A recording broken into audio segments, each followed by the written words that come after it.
नमस्कार मंडळी, मी निखिल आणि तुम्ही पाहत आहात कायदा.com. मंडळी, आपण राज्यात पाहत असतो की बऱ्याच गावांच्या नावापुढे खुर्द आणि बुद्रुक असं उपनाव लावलेलं असतं. नक्की हे खुर्द आणि बुद्रुक का लावतात व ह्यामागचा नक्की इतिहास काय आहे, तो आपण या व्हिडिओच्या माध्यमातून जाणून घेणार आहोत. तर तुम्ही पाहताय कायदा.com. आपण अनेक गावांच्या मागे खुर्द आणि बुद्रुक असं लिहिलेलं असतं, पण का हे कोणालाच माहिती नाही. बरं, एका कुणाच्या गावाच्या बाबतीत असेल तर ठीक आहे, पण अनेक गावांच्या मागे असं लिहिलेलं असतं.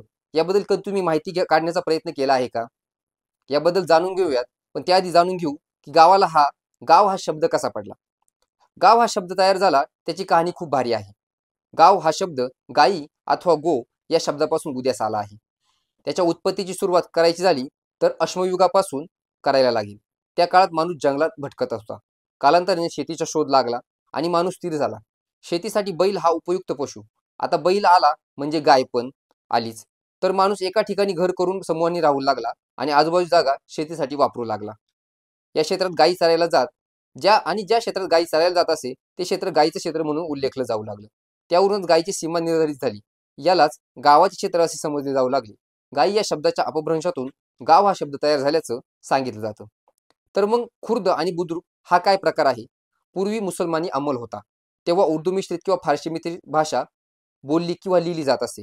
मोगल किंवा आदिलशाही, कुतुबशाही, निजामशाही इत्यादी कालखंडामध्ये मुस्लिम अंमलात खुर्द आणि बुद्रुक शब्द वापरले जात. एखाद्या रस्त्यामुळे किंवा नदी ओढा यामुळे एका गावाचे दोन भाग पडले असेल तर ते दोन भाग समसमान कधीच नसत. एक गाव छोटा तर एक दुसरा भाग मोठा असे. मोठा भाग असलेल्या भागाला बुजुर्ग किंवा छोटा भाग असलेल्या गावाला खुर्द असे म्हणत. बुजुर्ग म्हणजे मोठा आणि खुर्द म्हणजे चिल्लर किंवा छोटा या अर्थाने त्या गावाच्या दोन्ही भागांना खुर्द आणि बुद्रुक असे संबोधले जाई. या बुजुर्गचा अपभ्रंश होऊन बुद्रुक हा शब्द तयार झाला आणि खुर्दचा अपभ्रंश होऊन खुर्द हा शब्द तयार तसा राहिला. आजही आपण खिशात मोठ्या किमतीच्या नोटा असल्या आणि छोट्या किमतीच्या नाणी खिशात असली तर खिशात पैशांचा खुर्दा वाजतोय असे म्हणतो. तर यामुळे नक्कीच आपली कन्फ्युजन दूर होईल व खुर्द व बुद्रुक गावांना का म्हणलं जातं हे आपल्याला माहिती पडेल. अशाच नवनवीन व्हिडिओसाठी कायदा.com व महापुरुष एक्सप्रेसला सबस्क्राईब करा. धन्यवाद.